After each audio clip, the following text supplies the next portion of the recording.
I declare $5 million will be transferred to Ms. Elena Morgan's account, in accordance with the terms of Section 3 of the will signed on April 6th. The room fell silent.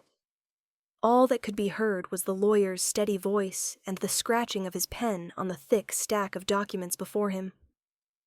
I don't quite remember who exhaled first after that statement.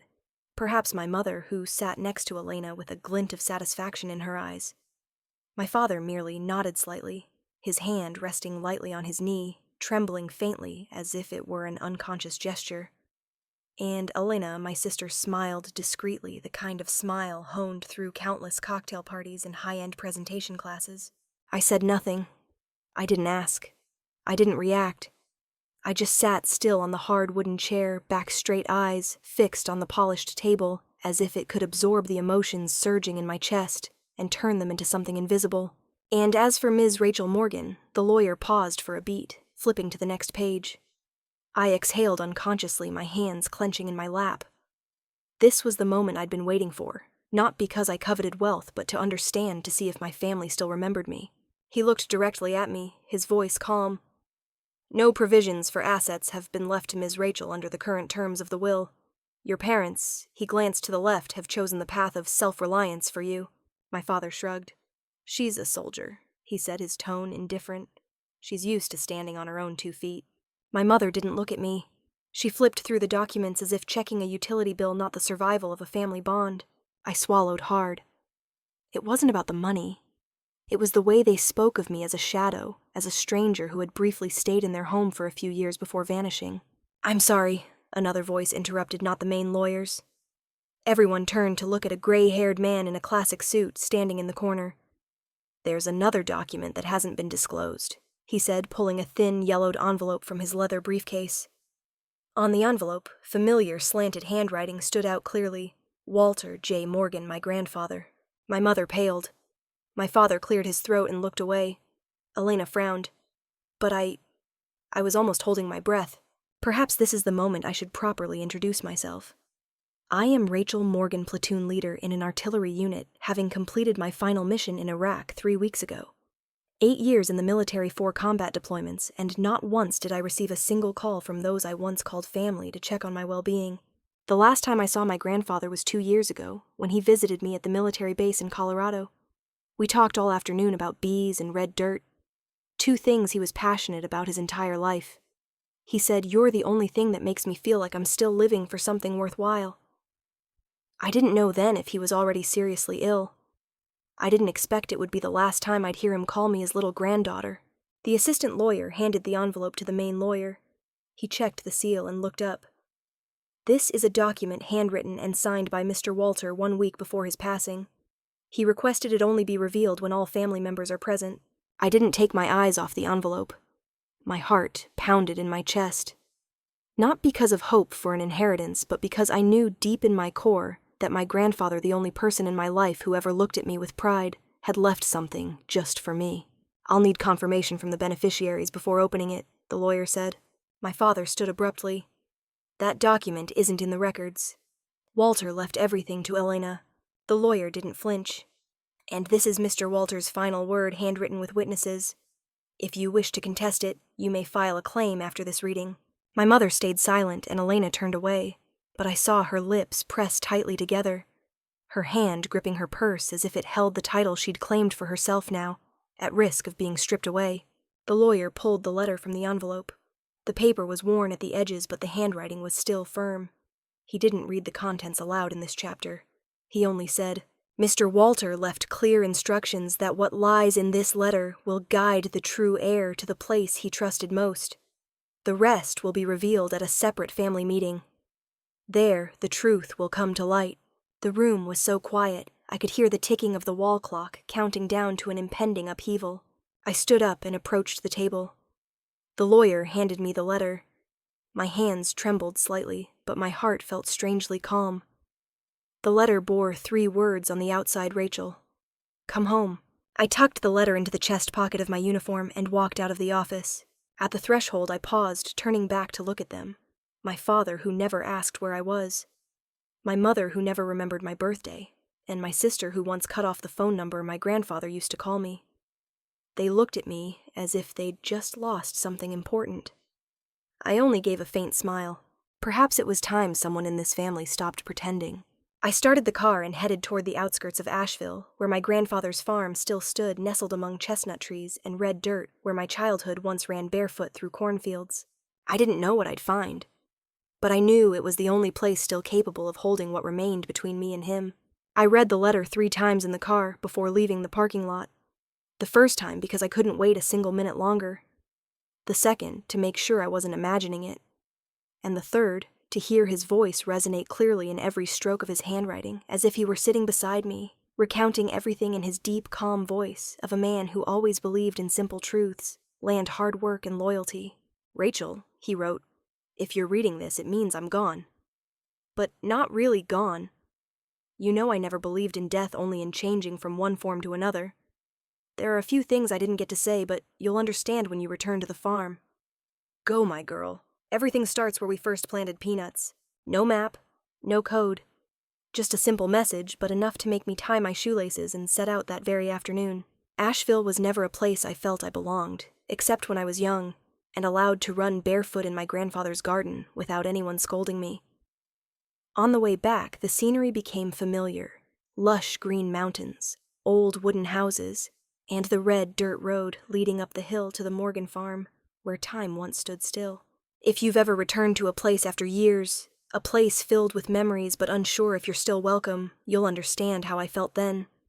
Share in the comments if you've experienced that. I believe we're not alone in these journeys back.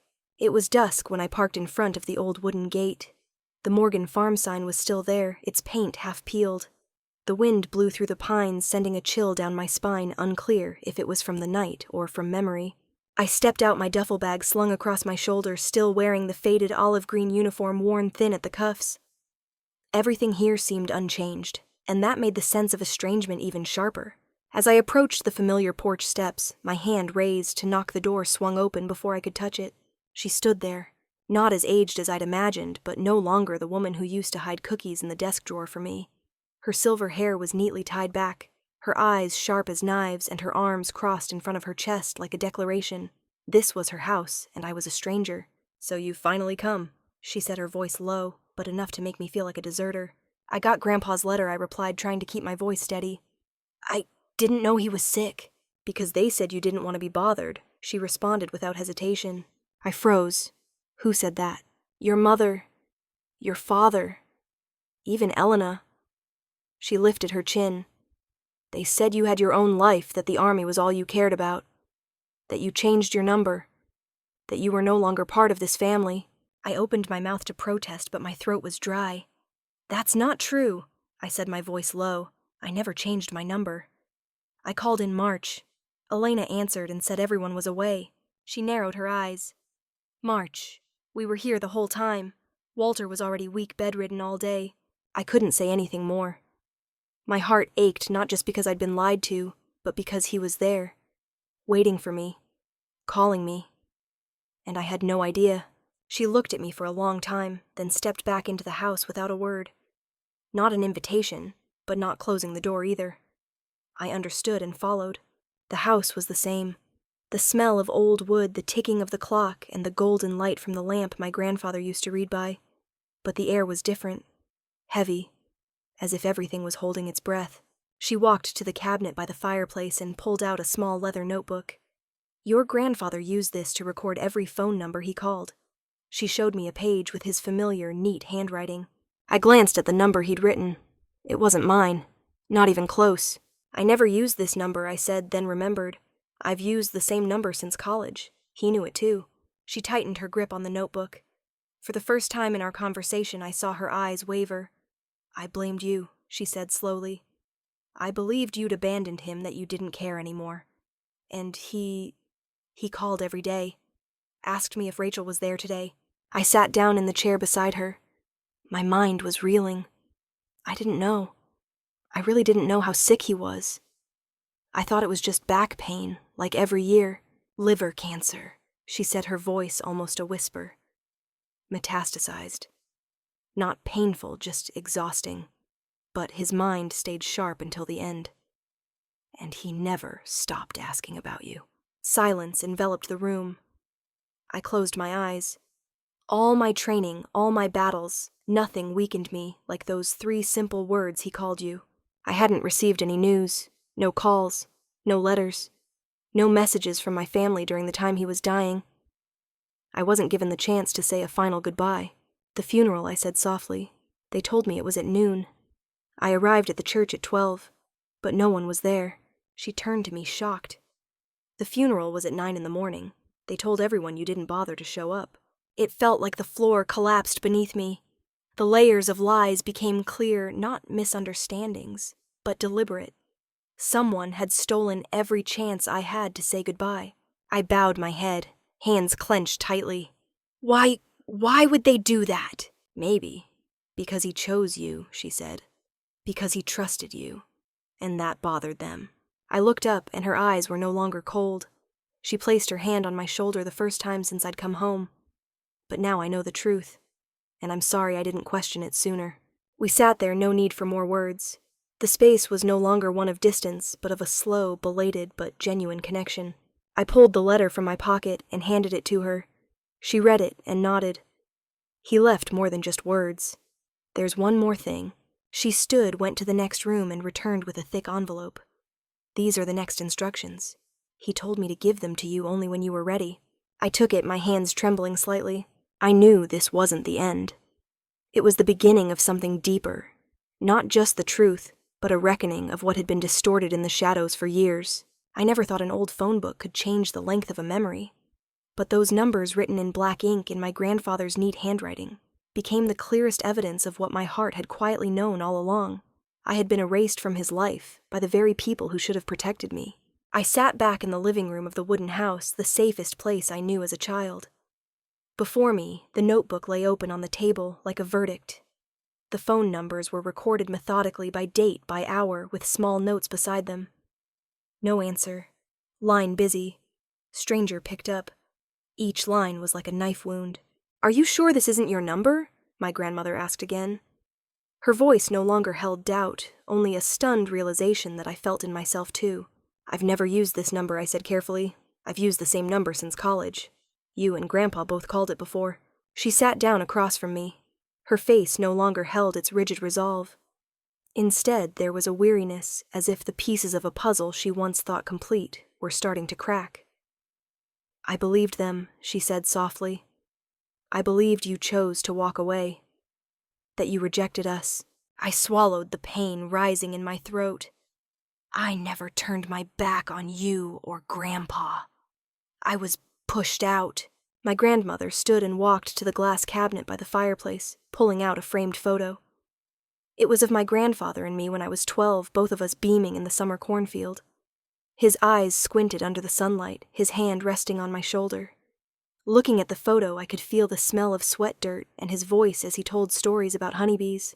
Your grandfather always kept this on his desk, she said, lowering her voice. Until the very end. I leaned forward, taking the frame. Memories flooded back like a rushing tide. I had once believed that if I tried hard enough, achieved enough, my parents would see me. But they never did. Only he did. I told my grandmother about the funeral. They told me it was at noon. I arrived on time, but the church was empty. Not a single flower. Not a single person. She froze. We held the service at 9. The church was full. They told me you didn't bother to come. The room grew icy. I could hear the wind howling outside the window, but the chill in my heart was colder still. What I had suspected for so long was now confirmed piece by piece. Someone or all 3 of them had orchestrated it all. They didn't just push me out of his life. They crafted a narrative where I was the abandoner, ungrateful, unworthy. My grandmother stepped slowly to the fireplace, leaning on the wooden mantel as if to steady her emotions. I should have known sooner. Walter said something wasn't right, that he couldn't reach you. But I dismissed it. I thought he was worrying too much. I didn't trust the man I spent my life with. I approached her, placing a hand gently on her arm. I thought it was my fault too. That I was too distant, too different. But now I know I wasn't the only one deceived. Her eyes met mine, and for the first time since I entered the house, I saw not anger or judgment, but genuine remorse. I'm sorry, Rachel, she said, her voice breaking. "I'm sorry for believing the lies. I let your grandfather die waiting." I shook my head, choked up.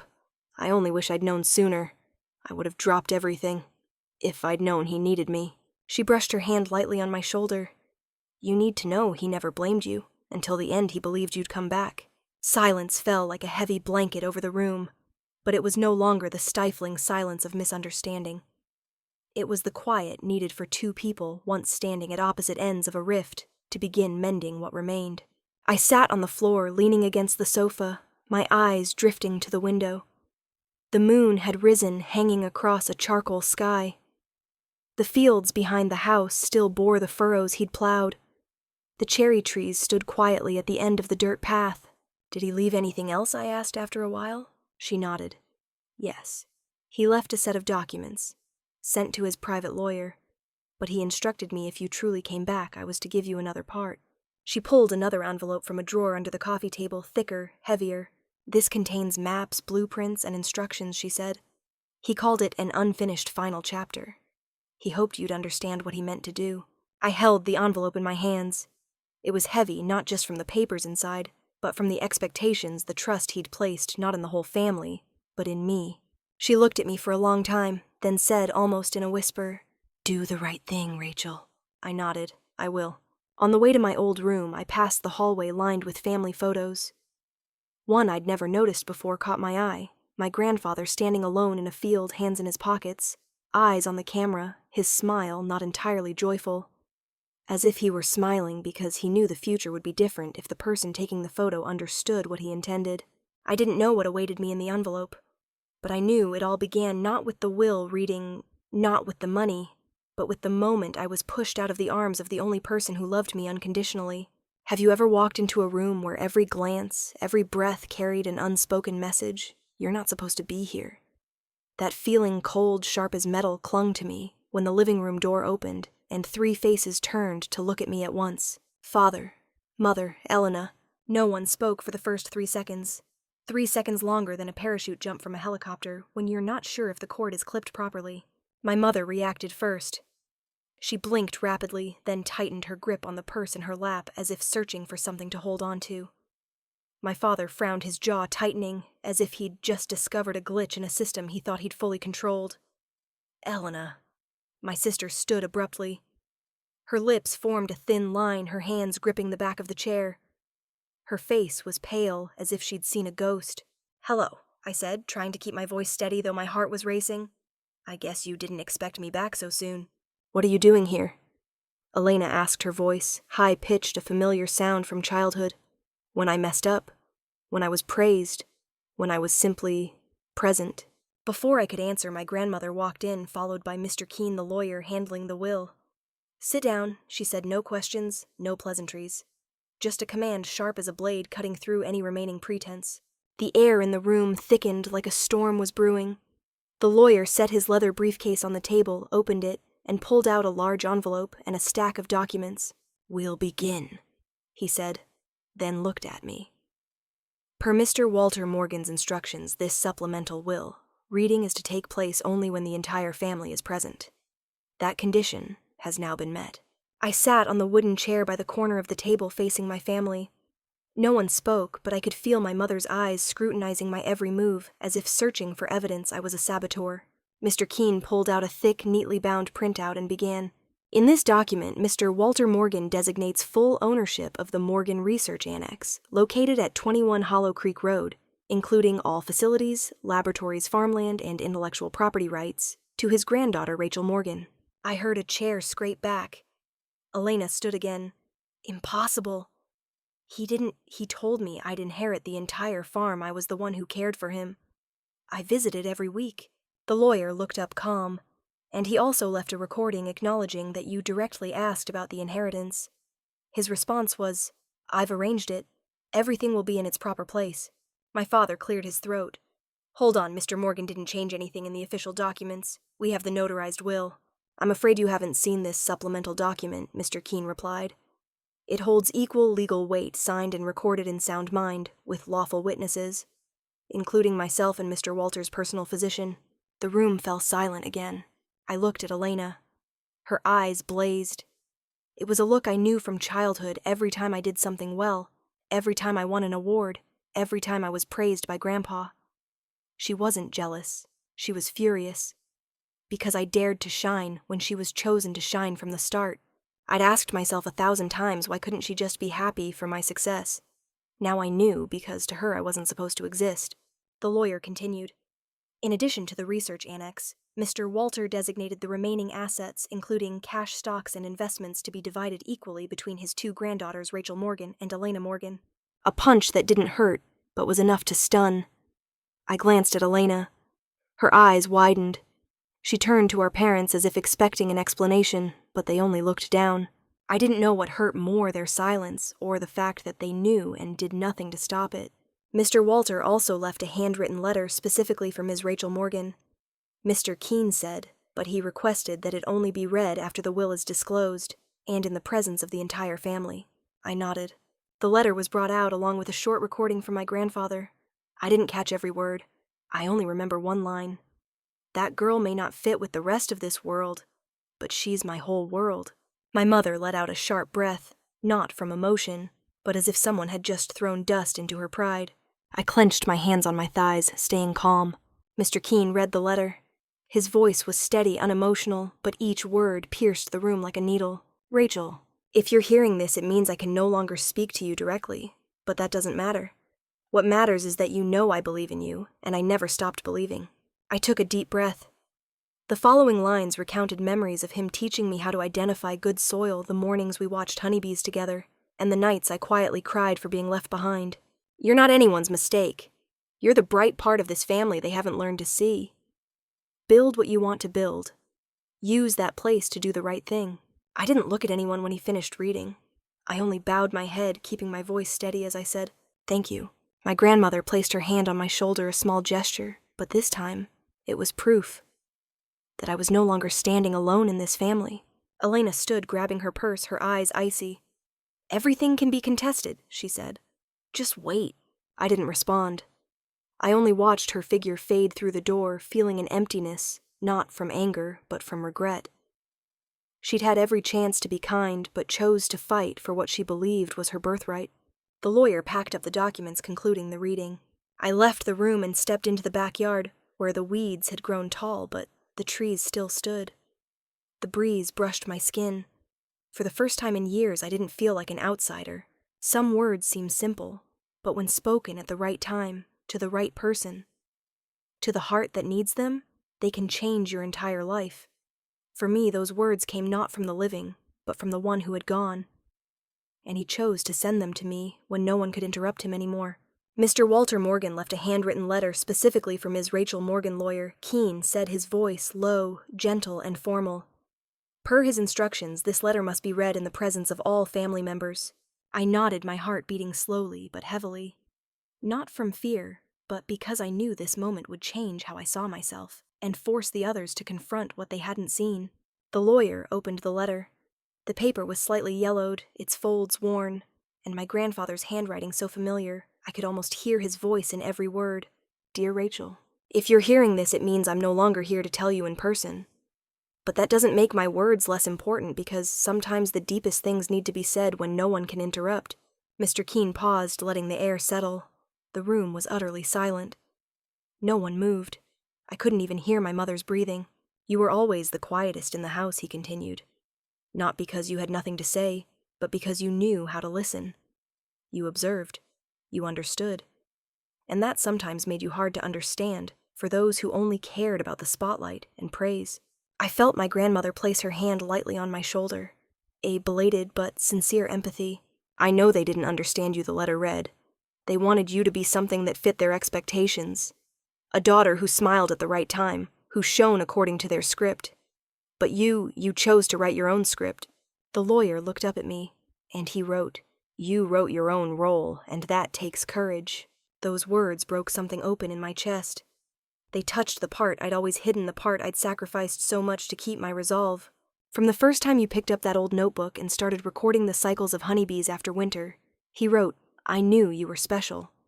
Not because you were smarter than anyone else, but because you looked at the world with curious and humble eyes. You didn't want to control nature, you wanted to understand it. I bowed my head, tears welling up. But unlike before, not from pain, from relief. I followed your every step, the letter continued. From the first science award you hid because you were afraid of being called boastful, to the day you chose the military. No one in the house understood why. But I did. You wanted a place where people judged you by your actions, not your status. I heard my mother catch her breath. Elena hissed something under her breath I couldn't make out, but no one dared interrupt. Not now. I know there were times you felt like a mistake, the letter read. But you're not. You're proof that sometimes the best thing in a family comes from the unexpected, not from calculation. I wiped my tears, no longer hiding them. I wanted everyone in this room to see me not as the daughter they called different, but as a human loved unconditionally, at least, by one person. That's why I'm leaving you the only place where you don't need permission to be yourself. Morgan Annex, a space for you to keep exploring, questioning, failing, fixing, and never having to apologize for being curious. The lawyer took a deep breath, and he ends the letter with, "If you ever felt forgotten, know that I never forgot. And I believe one day you'll do what others don't dare. Start again." No one spoke. Even Elena was silent. My grandmother squeezed my shoulder lightly. I looked up her eyes, red with tears. I turned to my parents. They looked away, not from shame, but because they didn't know where to place themselves in the new picture my grandfather had redrawn, where I was no longer a shadow.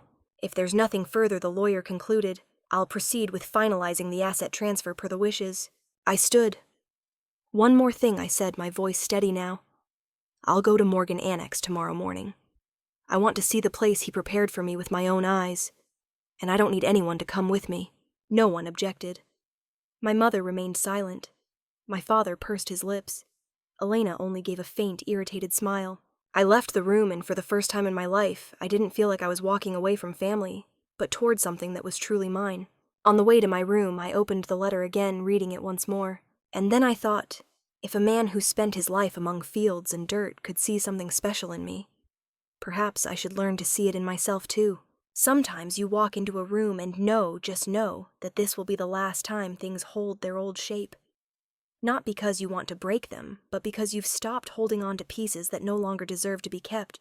I came downstairs after dinner. My grandmother had prepared tea as usual, but no one sat at the table. The living room was lit, 3 suitcases quietly lined against the wall, as if waiting to leave. My mother sat on the sofa, her heels gently swaying. My father stood by the window, hands in pockets, eyes on the fields. Elena was still Elena, arms crossed, her gaze taut like a bowstring, ready to snap. I sat across from them slowly. The air in the room was thick, not from heat, but from too much held back for too long. So I began, my voice low, and even, do you want to start, or should I? My mother flicked her eyes to me. We're not here to argue. I think enough has been said. Enough, I repeated softly. Enough to erase me from Grandpa's life. Enough to make me the absent, invisible, unworthy one who didn't get to say goodbye. Elena was the one always there, my father cut in his voice dry. She cared for your grandfather. She kept things stable while you disappeared. I looked straight at him, my gaze no longer hesitant. I didn't disappear. I was removed. There's a difference. No one removed you, Elena said, her voice like tearing silk. You left. You chose to live in barracks far from family, far from parents, far from grandparents. You didn't bother to stay in touch. And you, I asked, my voice soft, but my words sharp. You told Grandpa I changed my number. You told Grandma I didn't want to be bothered. You stood in the way and turned his calls into echoes in the void. Elena stiffened. You didn't want to share, I said, for the first time not holding back. You were loved, chosen, placed at the center. And you were afraid that if I came back, that spotlight wouldn't shine on you alone anymore. It's what I deserved, Elena shouted. I was the good daughter. I stayed. I did right. I cared for him. Went to church with Mom, worked in Dad's company. I did everything to keep things whole. Whole for whom I asked. In a way where I was just a faded memory. And you, Elena, leaned on the table. You joined the army, vanished during holidays, sent a few emails, and then went silent. When Grandpa died, you didn't even show up. Because you gave me the wrong time for the funeral, I said, no longer holding back. You knew I wouldn't make it. And you let him go without giving me a single chance to say a final word. My mother stood, her eyes panicked. Rachel, stop. I won't let you blame your sister like that. And I won't let you keep pretending, I said slowly, word by word. You knew. I'm sure of it. You knew I was cut off.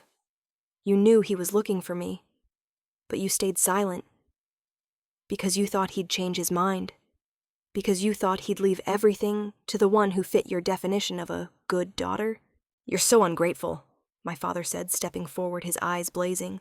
We raised you, paid for your education, provided everything. And this is how you repay us. You don't even know what I studied. I looked at him. Do you remember when I sent you my first draft on honeybee research? I even wrote a note. This is the project I'll pursue after graduation. What did you say? He was silent. I gave a faint smile. Nothing. You didn't respond. You chose not to see me a long time ago. My grandmother stood. The way she set her teacup down made everyone turn to her. Enough, she said, her voice not loud, but utterly resolute. I've been silent too long. I let you tell your story, weave a narrative with exclusion as the protagonist. But today, I say clearly Rachel is the only one in this house who never turned her back on this family. You did that to her. My mother stepped back. What are you saying? I'm saying my grandmother continued that. From this moment, you are no longer welcome guests in this house. Pack your things and leave. Tonight. Silence fell like a heavy velvet curtain. I didn't breathe. My mother opened her mouth to protest, but then saw my grandmother's eyes uncompromising. Will Sue, Elena said, her voice bitter. Go ahead, she replied, but you can no longer control other people's pain. Not here. My father bowed his head, saying nothing more. My mother clenched her hands. Elena threw her handkerchief on the table and stormed out. I stood still, not triumphant, not gloating. Just calm. A strange calm after the storm. When the door closed behind them, my grandmother turned to me. Her face was no longer angry, only sadness and hope. From now on, you can begin, she said. I nodded. I thought I'd cry when I saw the place, but I didn't. No tears. Just a quiet stillness, as if someone had placed a hand on my heart and reminded me, here, this place. This is the dream he left for you. Morgan Annex wasn't like any lab I'd ever seen. A white painted wooden building with a faded tin roof tucked at the end of a red dirt road nestled among pines and deep green grass. It looked more like a renovated barn than a research center. But when I opened the door and stepped inside, all doubts vanished. Inside was another world, bright, clean, and alive. Sunlight poured through the eastern glass wall, illuminating rows of neatly arranged lab tables. Soil analyzers, microscopes, moisture sensors, a 3D printer still wrapped in nylon. On the shelves, I recognized boxes labeled with my name. And at the center of the room was a simple wooden table holding an old notebook with a peeling leather cover, my research journal from when I was 10. I approached, trembling slightly. Opening the first page, the smudged ink of a child's handwriting appeared. Honeybee Behavior Observation. Week 1. If you've ever found something from your childhood that reminded you who you are, tell me about it. Those small fragments of memory might just be what keeps us whole. I stood there for a long time in that room. Every sense awakened: the smell of new wood, the natural light, the echo of untapped potential. My grandfather didn't just leave a space, he left a belief that I could build something meaningful and lasting. That night, I slept in the small room behind the annex. A single bed, a bookshelf, and a photo of my grandfather on the wall, smiling, holding a soil biology journal. I lay there staring at the ceiling, my heart empty, like an uncharted map. But in that emptiness was freedom. A true beginning. 2 days later, I called Tara and Jamil, 2 old comrades from my artillery unit. Tara was an agricultural engineer who once fixed a generator in 50-degree sandstorm conditions in Afghanistan with just a piece of wire. Jamil handled logistics, a man meticulous with numbers and with the heart of a teacher. I wasn't the type to recruit old friends for work, but with the annex, I couldn't do it alone. And more than that, I trusted they'd understand the spirit of this place. You sure you're not crazy? Tara teased over the phone. A research farm in the middle of Carolina. Positive, I replied, and I need you to help build it from the ground up. 3 days later they arrived, and so we began. The first project, a sustainable intercropping model on depleted soil. We tested soil restoration with legumes, using homemade sensors to monitor moisture and pH logging data daily. Tara managed the tech, Jamil handled finances and local connections. I wrote reports, drew diagrams, and applied for small grants from Appalachia Agricultural Funds. And then one swelteringly hot afternoon by the test field, an idea hit me. Kids, I said, sitting with Tara and Jamil under the porch. We should have kids here. Huh? Jamil blinked. I mean, a program for students, I explained. Kids from mountain schools where biology textbooks are still from 2003, who've never seen a real microscope. We bring them here, let them learn with soil water plants. Tara raised an eyebrow. Name? I looked out at the field where we'd just planted the first batch of beans. Young Seedlings Initiative, small sprouts, big ideas. Jamil nodded, his eyes lighting up. And you'll write the proposal. Already done in my head, I smiled. 3 weeks later, the first group of students arrived at the annex, 8 kids from a nearby middle school. All shy, their eyes gleaming with curiosity. They were each given a notebook like mine from childhood, with a soft leather cover and my grandfather's dedication printed on the first page. Write what people don't yet understand. One day the world will.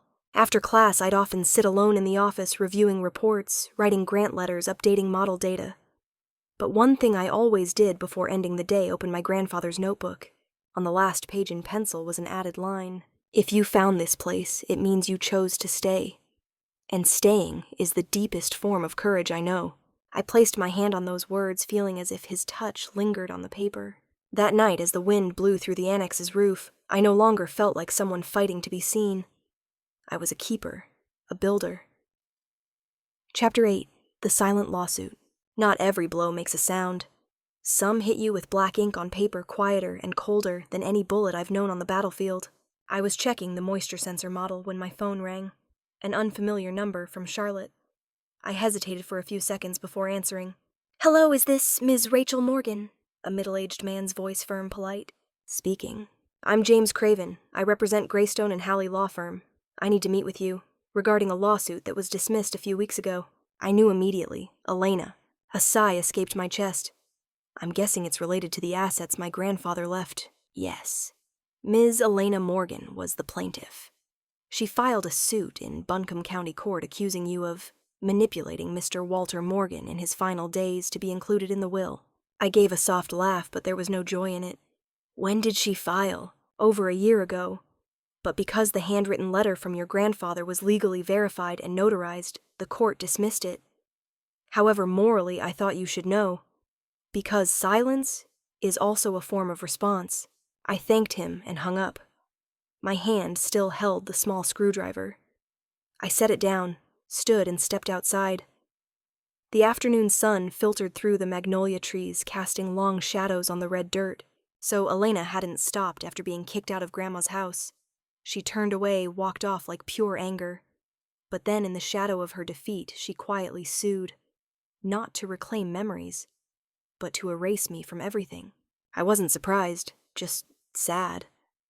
Lightly so. Not because of the lawsuit, but because of the misery Elena clung to in order to survive.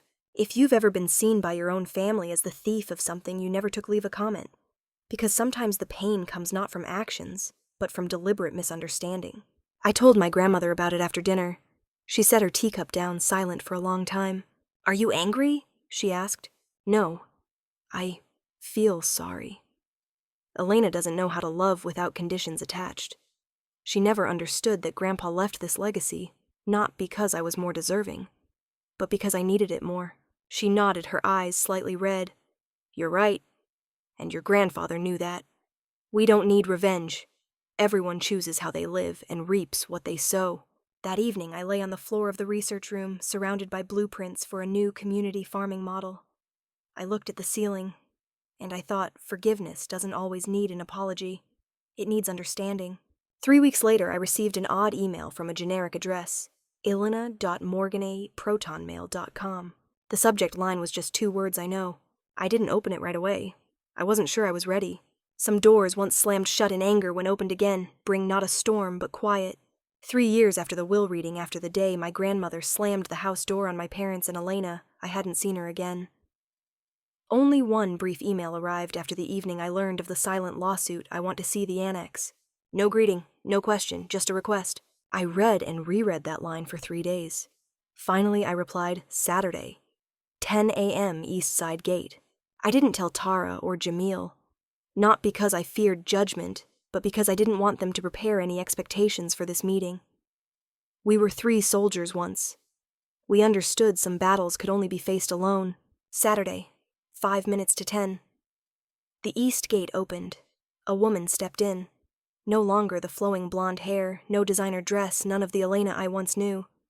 Just a loose wool coat, faded jeans, and worn flat shoes. I recognized her almost immediately, not by her appearance, but by her eyes. For the first time, Elena looked at me without a mask. She approached, stopping at the steps leading to the main hall. I nodded. "Come in." No apology, no explanation, just silence. I led her through the student research exhibit. The walls were covered with photos, kids conducting experiments measuring sunlight through plastic drawing pollination diagrams for bees. I told her about each child. Amber, the shy girl with her first report on moth life cycles. Marcus, the boy who stuttered but spoke fluently when explaining soil microbes. Elena stayed silent, didn't interrupt, didn't check her phone. I opened the door to the greenhouse out back, where we were testing drought-resistant legumes. She stepped in, taking a deep breath. "Smells like summer at the farm back then," she said softly. "Yeah." I didn't know how to respond. When we returned to the reception area, I poured 2 cups of mint tea, placed one in front of her. For the first time, her eyes met mine. "I thought the annex was some crazy lab," Elena said, her voice low. "A sci-fi fantasy Grandpa cooked up to indulge you, but it's not." I was wrong. I didn't reply. She continued. "I thought he left this to you because you played the victim well. But no. He believed in something I never dared to believe, that knowledge could change a piece of land, change a person." I sat, still listening. 3 years ago, I thought if I took it all back, I'd regain control," she said. "But the lawsuit didn't just get dismissed. It made me realize something I wasted every chance he ever gave me." A pause lingered. Outside, the young seedlings' kids were laughing by the vegetable beds. "I'm not here to apologize," Elena said softly. "I don't think I deserve forgiveness. I just wanted to see it with my own eyes. That you built what he believed in. And I wasted that." I stood, said nothing, and went to get a notebook. A brown leather one, the kind I give every child in the program. I placed it in front of her. "Write something I said. Not redemption, just something true." She opened the notebook, her fingers brushing the first page. "Write what people don't yet understand. One day, the world will. I don't know what she'll do after today." But when she stood, gave me a slow nod, and left quietly, I no longer felt we were on opposite sides of a battlefield. At least, there was no war anymore. Change doesn't always come like a storm. Sometimes it comes in small actions, gentle, quiet, but enough to make your heart tremble. After that meeting, I didn't think Elena would return. But 2 months later, on a Thursday afternoon during a young seedlings session, she appeared. No call beforehand, not stepping in like someone familiar. Just standing at the door, as if waiting for permission. I saw her first. She held a stack of files, her hair neatly tied, her white shirt perfectly pressed, but without the old flamboyance. Tara and Jamil looked at me, waiting for a signal. I gave a slight nod. Elena stepped in. "I want to help," she said directly. "Not research, just soft skills." The kids seemed to need help speaking in front of crowds. I agreed. No beating around the bush. We didn't need to redo the past, just build the present from what was left. The first week, Elena barely spoke. She sat at the back of the class, observing, taking notes. The second week, she started correcting a girl's pronunciation during a presentation. By the third week, the class clapped when a shy boy named Liam confidently delivered his project on Is Rainwater Clean after 3 practice sessions with Ms. Lena. I didn't say thank you. She didn't say sorry. But something in the way we looked at each other had changed. No more competition. No more measuring. Just 2 women learning to live true to themselves. One late autumn afternoon, I returned to the office later than usual. On my desk was a cream-colored envelope, no sender's name. I opened it, thinking it was from Tara, but inside was a thin stack of legal papers stamped with confirmation Elena Morgan had officially transferred her entire inherited share, $2.5 million, to the Morgan Young Scientist Scholarship Fund, which I'd established last year. No explanation, no note, just her signature. Clean, decisive, unwavering. I sat down. For a long time. No tears. But something in my chest softened. As if a heavy stone had been lifted from my heart, one I hadn't realized was there. I once thought forgiveness required words. An "I'm sorry," a spoken remorse. But Elena did something I didn't expect she chose to change without demanding recognition, without needing dialogue, without expecting a response. She didn't need forgiveness just to be true to the good in herself. That evening I brought the envelope to my grandmother's small apartment, where we still had tea every night. I set it on the table, showed her. She looked at it, reading each line slowly, then placed her hand on mine. So she finally learned what your grandfather hoped she'd understand. I don't think she did it for forgiveness, I said. No, she nodded. She did it because for the first time she saw someone other than herself. The next day, Elena didn't come to class, but the day after she returned as if she'd never been absent. She didn't mention the envelope. Neither did I. Things went on as usual, but her eyes that day when she watched the kids share sandwiches after class had a different light. Something quiet, like the gift she'd left behind. I don't know if we'll ever be sisters in the way people hope, but I know from now on in this research house, there's room for both of us. No need for competition. No need for the past to bind us. Just the present real. 6 years passed like a winter's breath. I still remember that first morning stepping into the annex with muddy boots and a heart heavy with loss. Now it's a nationally recognized research center with studies cited in dozens of journals. But more importantly, it stayed true to its original spirit, a place for those deemed too quiet, too strange, too different. Today, I'm sitting backstage in a large San Francisco auditorium. Outside stage lights illuminate rows of seats where hundreds of scientists, donors, and reporters wait. I'm not nervous, but my heart beats faster than usual. On my vest, I wear the only personal item of value, my grandfather's old pocket watch. Inside the watch, I keep a small photo me at 10 standing beside my presentation on honeybee communication. I remember the moment he took that picture. I thought I was just a silly kid with a sloppy display board. But he didn't. He looked at me like I was the whole world.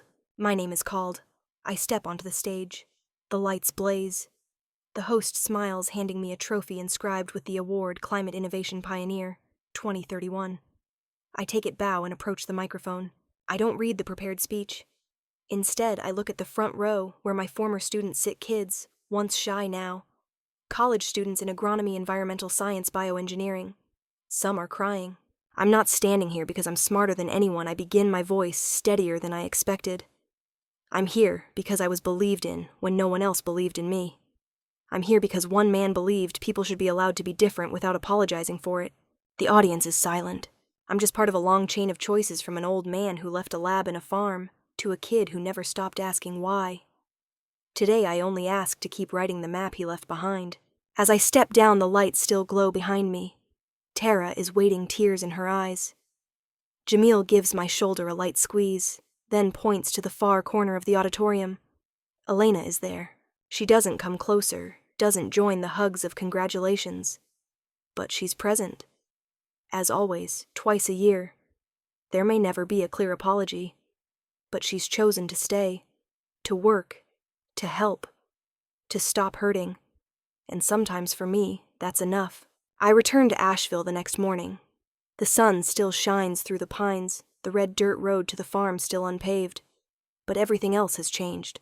The annex now has 4 lab areas, 3 greenhouses, and nearly 60 acres of test fields. We're researching drought-resistant crops, applying AI to soil analysis, and expanding the Young Seedlings program to 5 other states. I still live in the small house by the farm, and my grandmother lives in the adjacent apartment. Every morning we have coffee together in the glass room, looking out at the research garden. She tells stories about Grandpa, ones she hadn't shared before. You know, she said the other day, your grandfather once planted a small oak just to test if it could shade the strawberry patch best. But then he placed a stone bench beside it. And he said if the tree couldn't block the sun, it could at least ease a traveler's fatigue. I smiled. He always believed small things could make a big difference. She nodded. Like you. Sometimes I still sit alone in the lab late at night, opening the small box holding his handwritten letters. Some lines I know by heart. You wrote your own role, and that takes courage. Courage, I realized, isn't the absence of fear. It's moving forward despite it. Courage is not retreating when misunderstood. It's continuing to create kindness, even when it's unrecognized. When I look back on this journey, I don't remember much about awards or citations. I remember Liam, the boy who stuttered now, on a full ecology scholarship. I remember Amber, the girl who upon first holding a microscope exclaimed, "I never knew science was so beautiful." And I remember Elena this year. She sent a package of materials, a new curriculum science communication guide for rural students. At the end was a small handwritten note, "If it fits, use it." I think we'll never be a perfect family, but in our flaws we've chosen to rebuild brick by brick. The sky turns to late afternoon. The last summer clouds drift above the annex, casting a warm golden light over the fields behind the research center. I sit alone on the old wooden bench Grandpa placed by the lavender row. Here he taught me to sow each seed, to wait patiently, and to believe in things yet unseen. The breeze carries the scent of wild grass-red dirt and a hint of the past's quiet. It's been a long time since I sat still like this. No computer, no reports, no meetings, just me and memory. Perhaps because I'm in the right place, I hear his voice clearly in my mind. Warm, deep, slow. Legacy isn't a monument. It's a map. A legacy isn't a monument to admire. It's a map to guide, to keep walking. I bow my head, closing my eyes. As a child, I sat right here, fingers dirty with soil, bombarding him with silly questions. Why does grass lean to the right when it grows back? Do bees know they're working? If I say I want to be a researcher, will people laugh? And he never laughed. Never told me to stop asking. Never told me to be normal for an easier life. He only asked back, "What do you think?" and handed me a notebook. The first notebook. Now old and faded, but I still keep it. The first page has his words, "Write what people don't understand." One day the world will.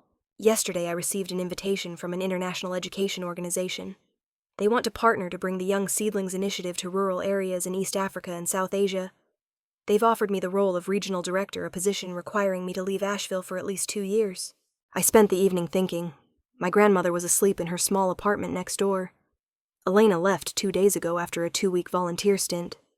Tara and Jamil are considering leading new projects. The annex is ready to grow again. But what about me? I've become a guide, but am I ready to leave familiar paths behind and draw the next part of my map? I pull the small leather notebook from my pocket, a replica of the one he gave me. It's the one I give every child in the summer program. On the first page is his quote embossed in gold. In the corner of the yard, a group of students are taking notes after an insect observation session. A girl about 10 with pigtails and a small frame but bright eyes sits alone on the porch. I approach, sitting beside her. "You okay?" She nods, then whispers, "I wrote everything down, but I'm not sure anyone will understand it. It's kind of weird." I smile. Weird is the start of discovery. I ask to borrow her notebook, flip to the first page, and write slowly. "Write what people don't understand. One day the world will." She looks at me, eyes wide. "Who wrote that?" I reply. "The person who taught me everything important. And now I'm passing it to you." I hand the notebook back. She hugs it like a precious secret. I stand walking slowly toward the lab, where the day's last light casts a golden glow on glass and steel. I don't know yet if I'll accept the invitation to go global. Maybe I'll go. Maybe I'll stay, sending better people in my place. What I know for sure is that the map he left is still expanding. Not with markers, but with questions. Ideas. Kids who were never encouraged to ask. I was once one of them. And today I'm the one placing a notebook in the next child's hands. I look up at the sky. The breeze moves through the trees again. And if you've ever believed in memories, you'll understand what I feel clearly now.